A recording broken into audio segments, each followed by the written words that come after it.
Happy Halloween. It's my favorite time of the year and a great time to check out some of all the games from the backlog or the horror games I haven't played before. Because while I don't actively collect horror games, as a collector, I do end up with quite a lot of horror or horror adjacent video games. So I wanted to take a look at some of the games I'm familiar with and some of the games which I haven't played before here in the month of October. So let's check it out. Let's start with the home of horror games, the original PlayStation.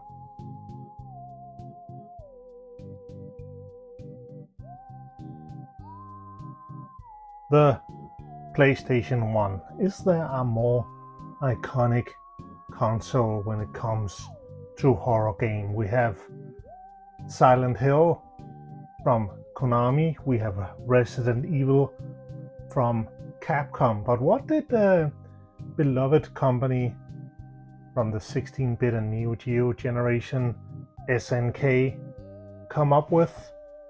Well, did they come up with something like a more zombified Metal Slug? Did they make an King of Fighters games where everyone is a ghost? Did they make an Athena game where she's supernatural and has psychic powers? Well, actually, they did do that. It's this one, Athena Awakening from the Ordinary Life. I'd play this one if it wasn't fully in Japanese. I can make it up until a certain point and then I can't read what the puzzles are supposed to do.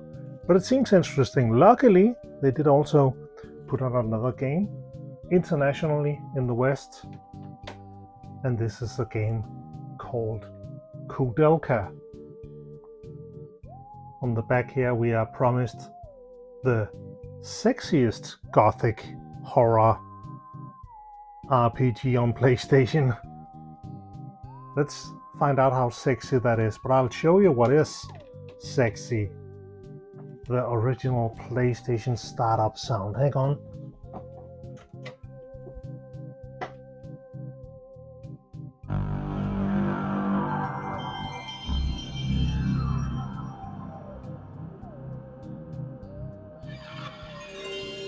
Doesn't that make you feel good? It makes me feel good. Anyway, let's check out some gameplay from Kudelka.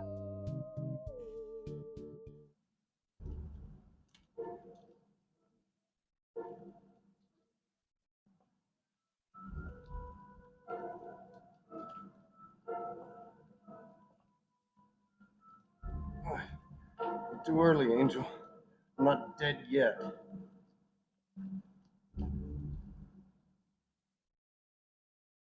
Not yet, but it looks like you're going to die soon. Maybe. But you'll have to pardon me while I tend to some unfinished business first. Business? What can you possibly accomplish in your condition? You can't even hold your gun steady. Well, no, unless I try. That thing's not gonna die unless I shoot it 2 or 3 times.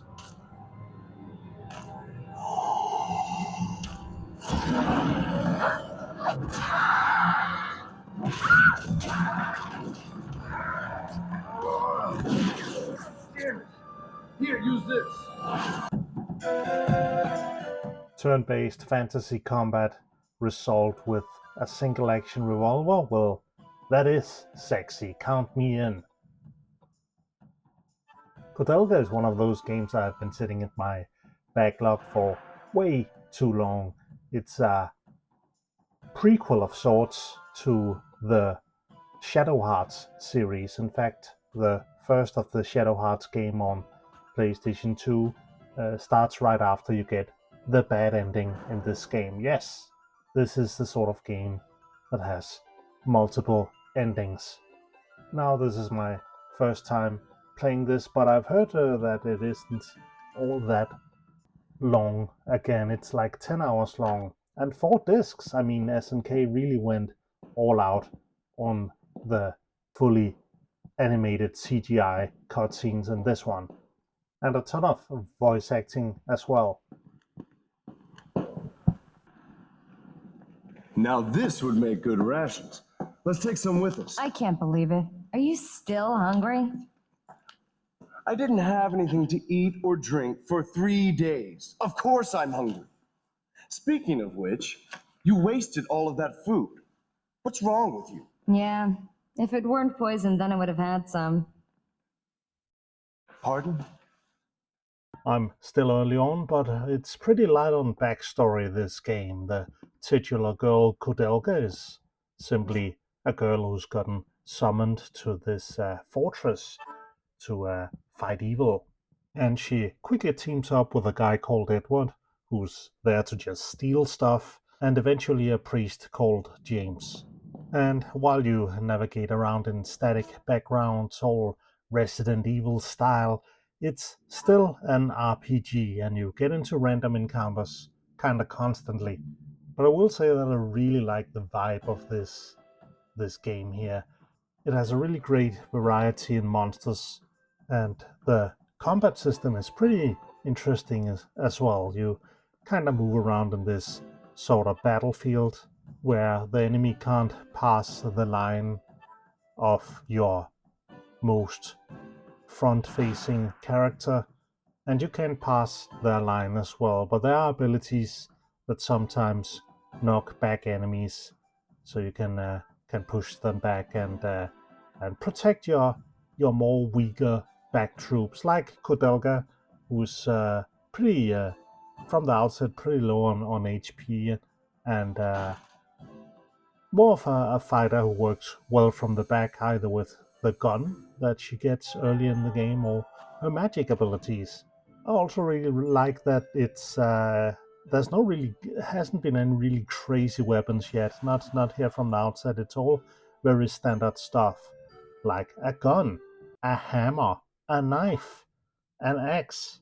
But they do behave a little bit weirdly. I tried equipping Edward here with the axe, but it seems like every time I hit someone with the light axe, they heal for some reason. I mean, at least the HP thing that appears on screen is green, so I assume they're healing. It doesn't really say anywhere.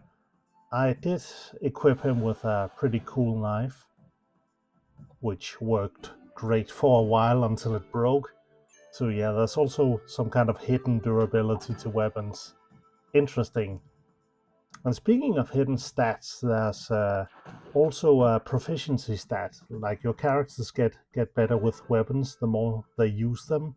I kept shooting enemies with the gun with Kodelga, and her gun stat rose. I was able to fire twice in a single attack, which was pretty nice. And like any true survival horror game, the guns actually do require bullets. I don't know if there's a finite ammo pool in this game. The enemies I've encountered early on here certainly don't have a habit of dropping bullets, and I've just gotten more ammo from exploring. So I don't know if I should try to rely on spells, keep using the gun, or maybe just equip her with a melee weapon. And I don't really want to know. I don't want to read a fact or anything. It's really interesting to discover all this on your own. For the most part, I also think that it looks really good. But I will say that the pre-rendered backgrounds can be a little bit hard to navigate. It is a little bit tricky to see what is a door and what is a some stairs and stuff like that. And that's partly also due to the crazy camera angles they put you in. But take a look at this UI. I mean, this is a far cry from how they make games these days, where they try to simplify everything as much as possible. Really love this kind of over-designed kind of. It really lends itself well to the gothic horror mood of the game. I'm gonna play some more Kotelga since I hear that it's short. But for now, let's check out some of the other games from the collection. We almost got killed back there. Now we're out of bullets. That's not good. The monsters might try and attack you again. I'll spare you some bullets. Thanks, that'd be great. Looking after others. He's so wonderful at that. So, have you two been together long? Yes, quite a while. Now, all he does is paint and maintain this old building. That's his daily routine. But back in the old days, Thanks, Ogden. I owe you one.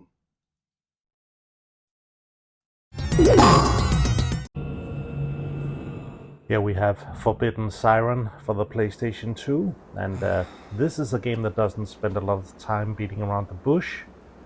You start out as this kid who seems to have some bike trouble, and then he witnesses this strange ritual, and before he knows it, he's getting chased. So,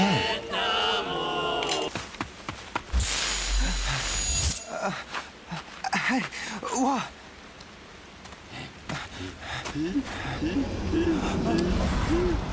And some people might appreciate that you start the game out by running from the police, stealing a car, and then running over the police with a stolen car. But as it turns out, the policeman was in fact a zombie, so it's probably fine.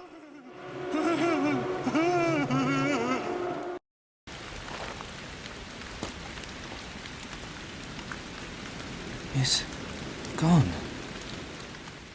When our character here wakes up, he finds himself in a river full of mysterious red water, and he's seemingly unharmed despite having been shot in the heart. He is approached by a mysterious girl who tells him that they have to escape and teaches him the main gameplay mechanic of the game called Sidejack. And this was kind of like a weird nostalgia thing for me, because in order to sidejack you can have to like hold down a button and then adjust the controller joystick, much like you would adjust the rabbit ears on a TV antenna back in the day, like I used to do in my childhood room when I tried to catch Fresh Prince of Bel-Air and Full House back in the good old days where we had over-the-air TV waves instead of all these streaming services. And you can do this to both your allies and all the enemies. And once you're locked in, you hotkey the view to one of the face buttons on the controller. And then you can get an idea of where the enemies are and what direction they're facing. Someone is looking over this way. Keep down and we'll get through this.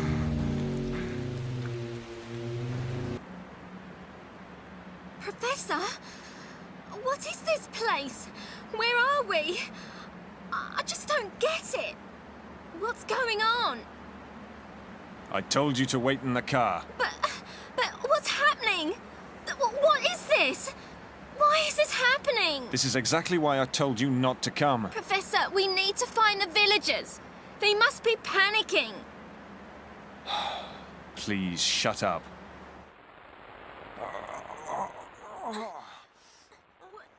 After escaping from the area, the game switches perspective to this character, this professor guy, and if it wasn't apparent that the game is taking place in 1976 before, it sure is now. I mean, just look at that hair. Keep your eyes closed and stay still. Do you understand? Anyway, same deal. You have to escape, this time with your student here. But the cool thing about this part is that you get a gun. The not so cool part is that you take 2 steps forwards and immediately get sniped by a zombie from across the roof. And that's the thing about this game. It is ridiculously hard. It isn't a survival horror game. You have a gun, it seems like you have unlimited ammo, but it doesn't kill enemies, it just kind of stuns them for a bit. And you can only take like 1 or 2 hits before going down, and then it's all the way back to the start of the stage.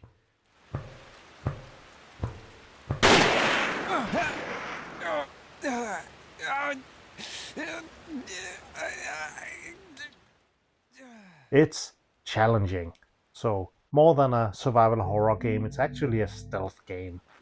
Very, very hard stealth game.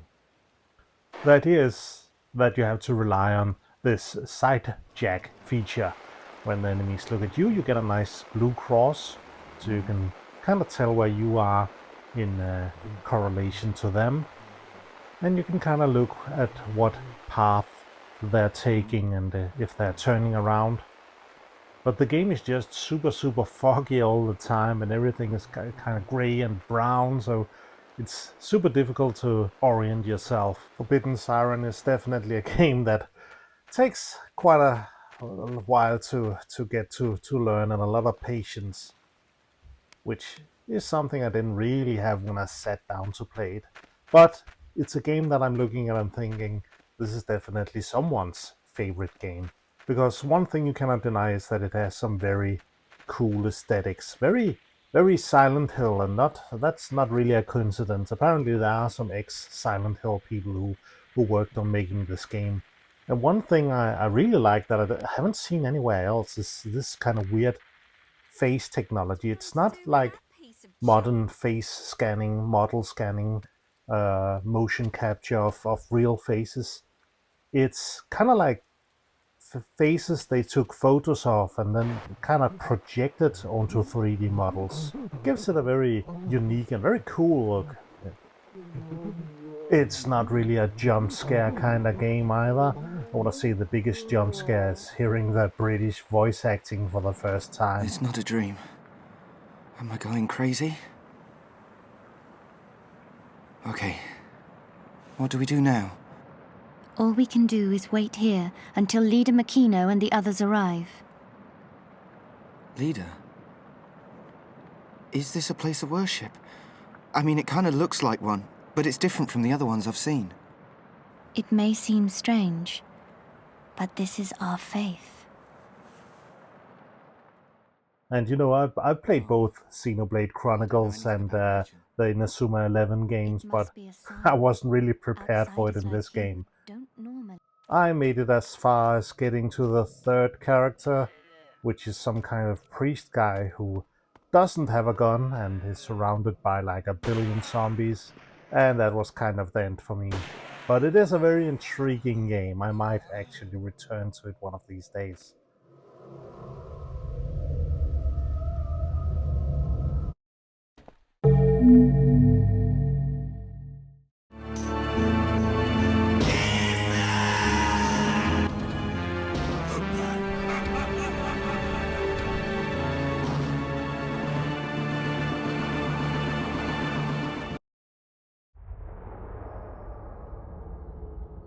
Next up is Operation Darkness. This is a World War II strategy game for the Xbox 360. But just how much of a Halloween game is it?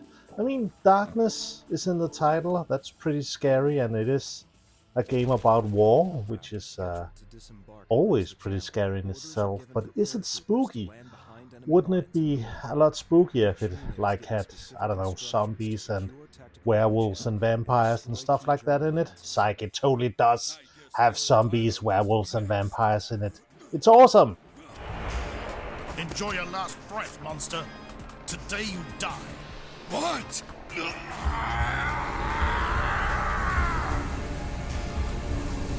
a werewolf? Going on. I don't want to die. Don't let me die. Please, Major, we don't have much time. In the story, the protagonist gets involved with an SAS Special Forces unit called the Wolfpack when he gets wounded in combat and get a blood transfusion on the battlefield from one of the members of the Wolfpack who happens to be a werewolf.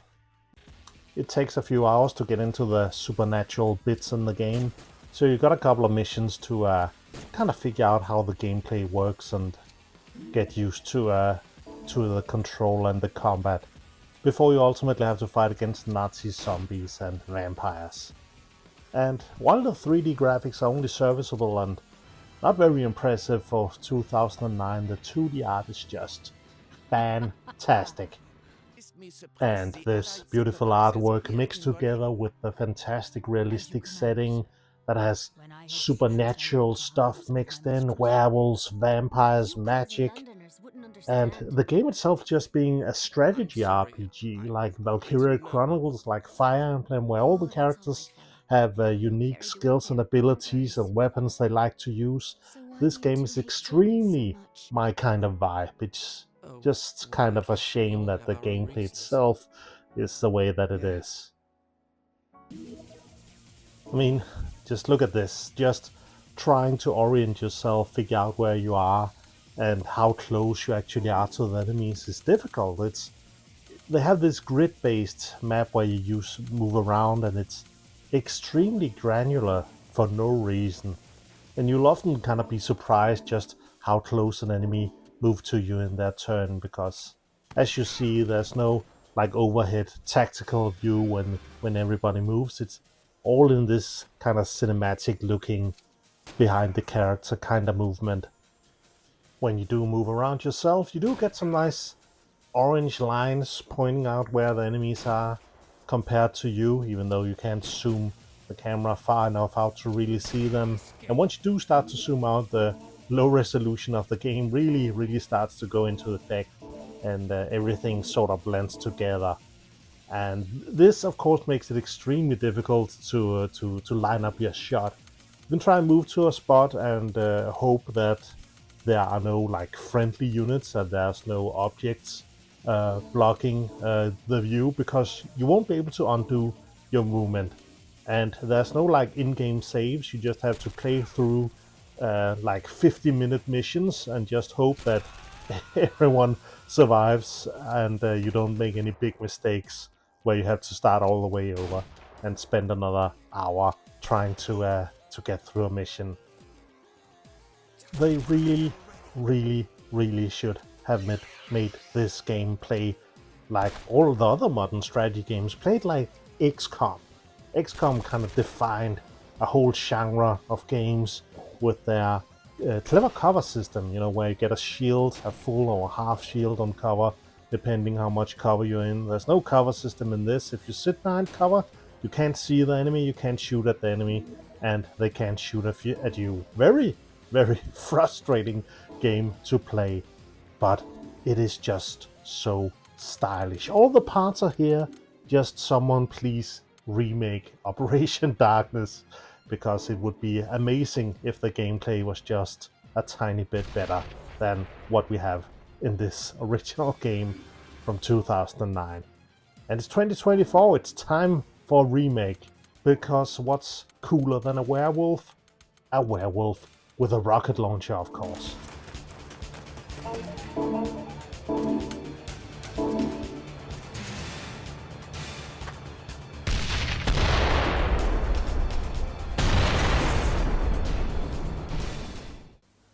Gentlemen, let me show you something.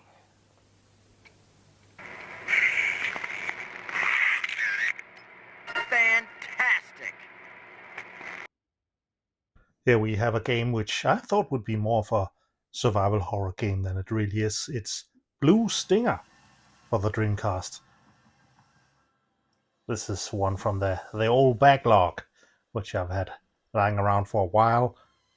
And you'd think it's a survival horror game with the way you got a guy holding a gun and a spooky zombie behind him. You play as this fella called Elliot, who gets stranded on a place called Dinosaur Island when it gets struck by an alien meteor that creates this force field around the entire island and surrounding area. You got all the ingredients of a survival horror game, limited ammunition and inventory, but how much of a horror game is it if you can just run up and roundhouse kick zombies? You quickly get accompanied by this other sailor-looking guy called Dogs. Well, who are you? Dogs. I'm a captain of the SS Deanna. And this guy starts out with just a spear gun and no sort of melee attacks. What I think I found very funny about this is that if you find a t-shirt that says karate on it, then suddenly he can do karate moves. And later he also gets other t-shirts that allow him to do other kinds of martial arts. That's funny. In fact, this is the kind of game that is more funny than scary, mostly because of, the very corny voice acting and everything. I didn't think I was gonna make it. Thank you. What's happening on the island? A meteor must have hit the island. Since that, everything turned upside down. And what were those monsters? But unfortunately, I wasn't able to get very far in the game because my Dreamcast has started doing the thing where it's resetting itself. It might be something with connections to the power supply or something. I have to take a look at it, but I really want to continue playing this game, so I might just continue to play it emulated. But I was able to get some limited footage, as you see here, and able to meet up with the first supporting character, I assume it is, who is called Janine. I knew it. She's perfect. She's my kind of girl.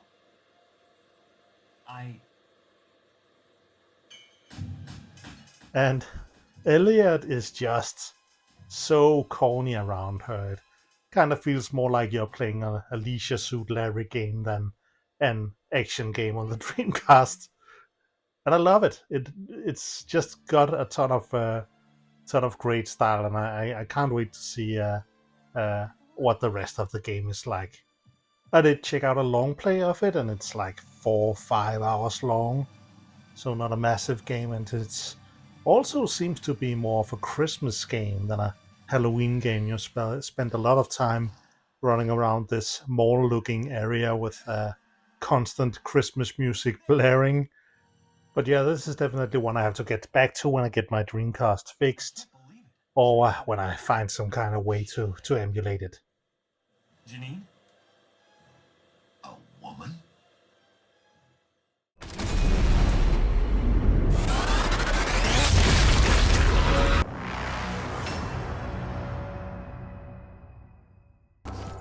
Now I don't want it to turn this into an episode where I just talk about World War II games, but Zombie Army 4 is a very cool game.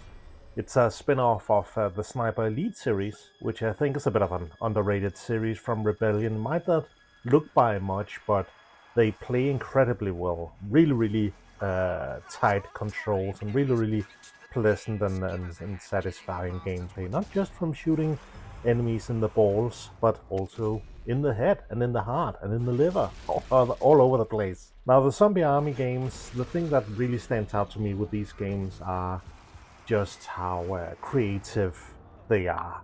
Of course, they got their start back when zombie games were all the rage, and they made this game in their Sniper Elite engine, which, like other zombie games at the time, focused on co-op.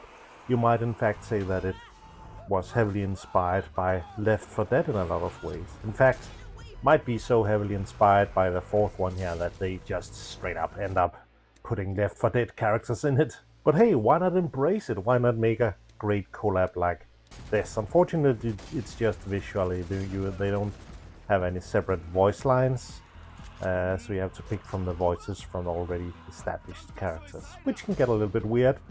But it's no deal breaker. Now, unlike a lot of other zombie media, the really cool thing I like about this is that it isn't some kind of bioengineered or biochemical zombies. They don't try to ground it in reality. It's all supernatural zombies, and this really gives them room to really expand and do really creative stuff and take you some really interesting places as well.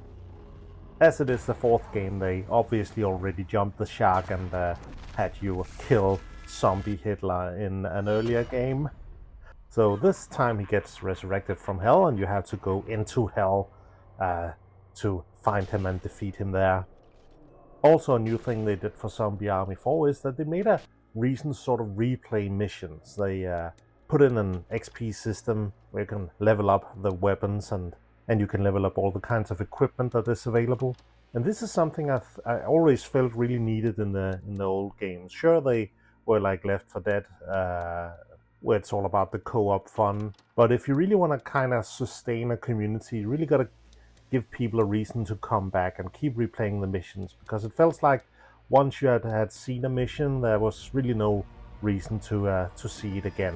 Now, it's not that it isn't a fun game, that it's fun to play, and that you can play it for that reason alone, but with so many different kind of games out there, you really need to stay competitive and give people a reason to come back. We really come a long way in game design since the original Left 4 Dead. Now, another thing they did here with Zombie Army 4, which might not be for everyone, is that they went a little bit crazier. Things are just a little bit more fantastical on your end. The Sniper Elite games were very arcadey games, but they always kind of focused on having realistic, historically accurate weapons. And yeah, you can just upgrade them and make them all sorts of crazy. They have like crazy weird skins and stuff like that. Obviously a reason to make money, because this game certainly did have quite a lot of support from developers. It had several season passes with a ton of different content, new weapons, new skins, and also new levels, which is something you don't really do these days. One issue I had here is that there's not a lot of people playing it now, so when I tried to join people online, the few people who did play, a lot of times I ran into to the problem of them having levels that I didn't have, and I'm not really willing to spend more money on levels for the game at this point if I'm not really gonna keep playing it. And this also highlights kind of the crux of co-op games like this one.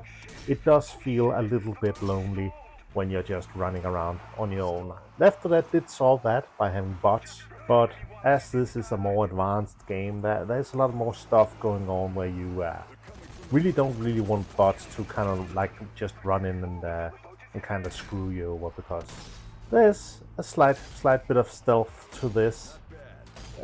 Much like the Sniper Elite games, there are situations where you can kind of like set up traps beforehand and lure the zombies into kill boxes. And I wouldn't really want to rely on a bot to try and manage all that. I don't know if it comes through in the video here, but as I said earlier, the gameplay is very snappy, very tight controls, but it I also really appreciate kind of the very clean look it has. It feels kind of unfiltered, like modern games don't really do. And this is a PlayStation 4 game we're playing here on PlayStation 4, where they graciously gave it away on PlayStation Plus at one point, which was another smart thing to do for community-driven multiplayer games that you kind of want to give going, is that to to just give them away, make them free to play. But yeah, Zombie Army 4 is great fun. I've had a lot of fun with the rest of the games. They kind of compiled the first 3 ones into a standalone game called Zombie Army Trilogy, which also is very fun, but as I said, can get a little bit lonely if you don't have any friends to play it with. Lastly, I also want to mention the music in these games. It's always been amazing. I think they absolutely nailed kind of like the Italo zombie vibe. So give it a bit of a listen and do consider checking out the Zombie Army games for Halloween. Now, this is not the time to lose your cool. I suggest you prepare for a fight. They're coming. Ready? Here they are.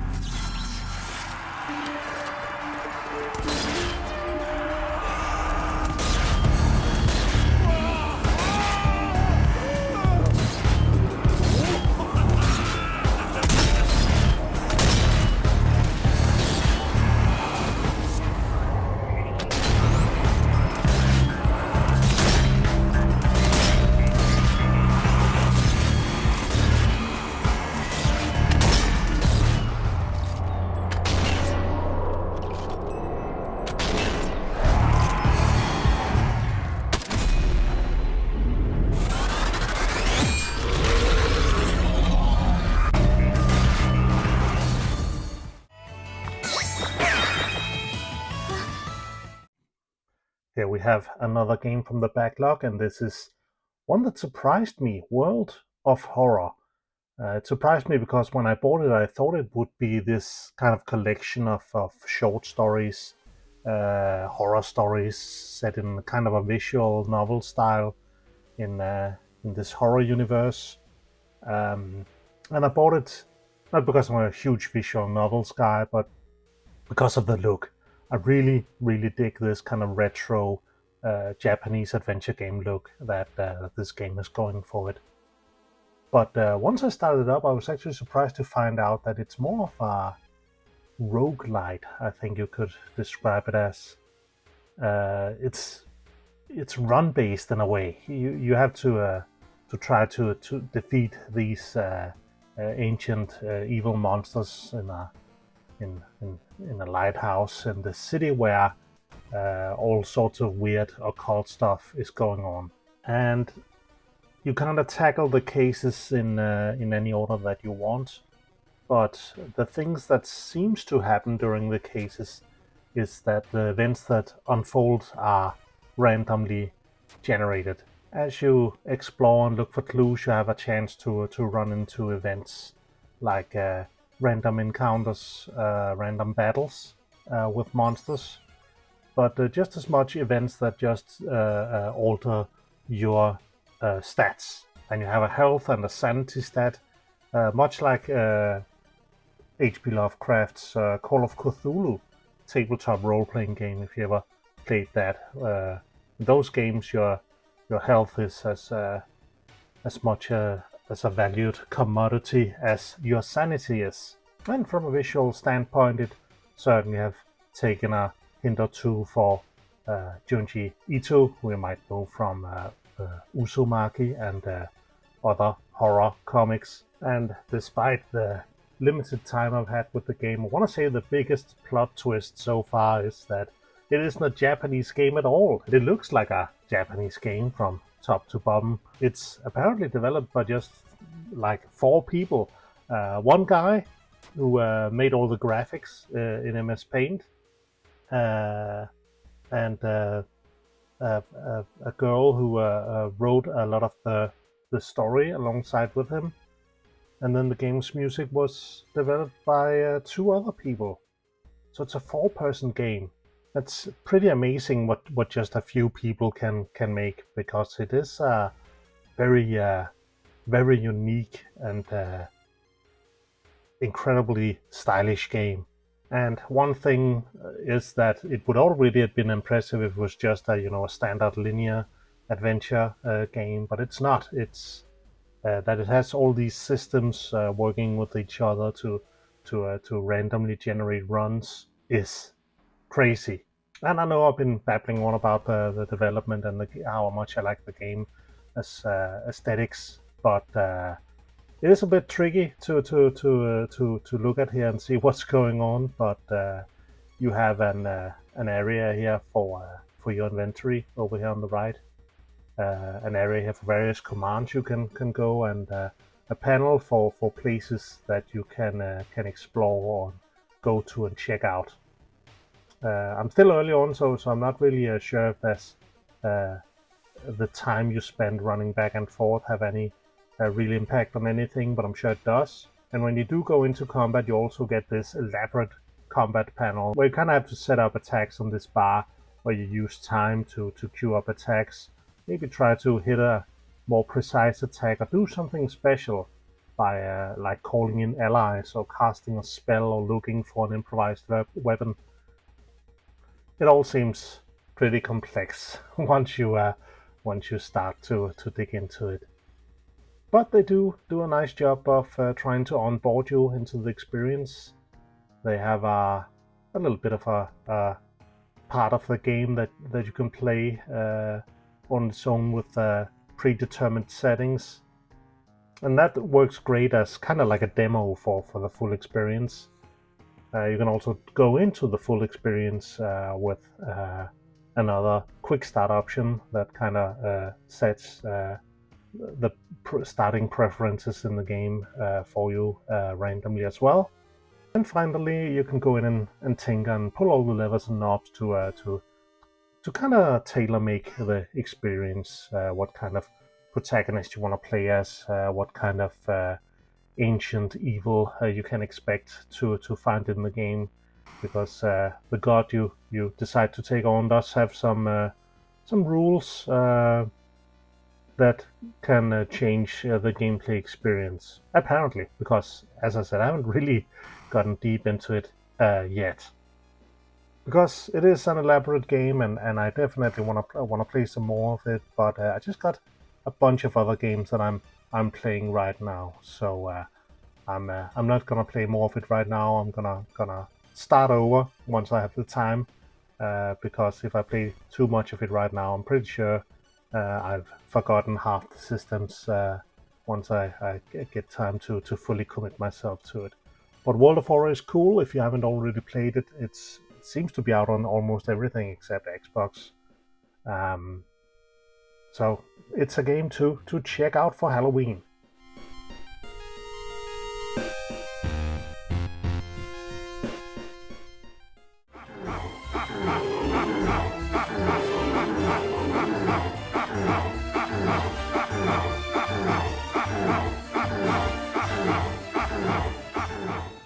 Supernatural things, magic and sorcery, they're back.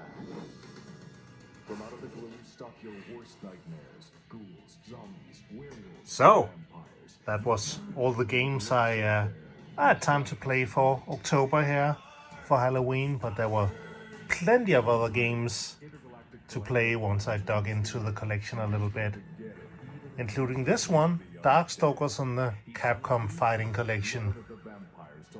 But what are some of your favorite Halloween games?